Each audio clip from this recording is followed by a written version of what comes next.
கொடைக்கானலில் சுற்றுலா பயணிகள் குவிந்து வருவதால் இரண்டாவது நாளாக போக்குவரத்து நெரிசல் ஏற்பட்டுள்ளது. இதுகுறித்த விவரங்களை நமது செய்தியாளர் ஜாஃபரிடம் கேட்கலாம். ஜாஃபர், இந்த போக்குவரத்து நெரிசலை சீர் செய்வதற்கான நடவடிக்கைகள் எடுக்கப்படுகின்றனவா? திண்டுக்கல் மாவட்டம் கொடைக்கானலில் விடுமுறை நாட்களில் சுற்றுலா பயணிகள் வருகை அதிகரித்து காணப்படுவது வழக்கமான ஒன்று. இந்நிலையில் நேற்று தொழிலாளர்கள் தினம், இன்று வார விடுமுறை மற்றும் பள்ளி கல்லூரிகளுக்கு விடுமுறை என்பதாலும் நேற்று முதல் சுற்றுலா பயணிகளின் வருகையானது அதிகரித்து காணப்படுகிறது. குறிப்பாக வெளி மாவட்டங்களில் நிலவும் கடும் வெப்பத்தை சமாளிக்க முடியாமல் கொடைக்கானல் மலைப்பகுதிகளில் நிலவும் இதமான குளுமையான காலநிலையை அனுபவிக்கவும் இயற்கை எழில் மிகுந்த சுற்றுலா தலங்களை கண்டரசிக்கும் சுற்றுலா பயணிகளின் வருகையானது அதிகரித்த வண்ணமே உள்ளது. குறிப்பாக மூஞ்சிக்கல், ஏரிச்சாலை, உகார்த்தே நகர், சீனிவாசபுரம், அப்சர்வேட்டரி, பாம்பார்புரம், புலிச்சோலை, செம்பகனூர் உள்ளிட்ட பல்வேறு பகுதிகளில் போக்குவரத்து நெரிசல் மிகுந்து காணப்படுகிறது.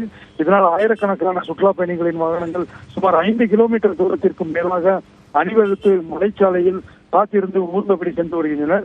இதனால் சுற்றுலா பயணிகள் சுற்றுலா தலங்கள் மற்றும் தங்கும் விடுதிகளுக்கு செல்ல முடியாமலும் உள்ளூர் பொதுமக்கள் அன்றாட பணிகளுக்கு செல்ல முடியாமலும் பெரும் அவதியடைந்து வருகின்றனர். இதனை மாவட்ட நிர்வாகம் கருத்தில் கொண்டு சாலை அகலப்படுத்துதல் மற்றும் மாற்றுச்சாலை உள்ளிட்ட அடிப்படை வசதிகளை மேம்படுத்தி தர வேண்டும் என சுற்றுலா பயணிகள் மற்றும் உள்ளூர் மக்களிடையே வேண்டுகோள் எழுந்துள்ளதும் குறிப்பிடத்தக்கது. சிவரஞ்சனி, விவரங்களை வழங்கியமைக்கு நன்றி ஜாஃபர்.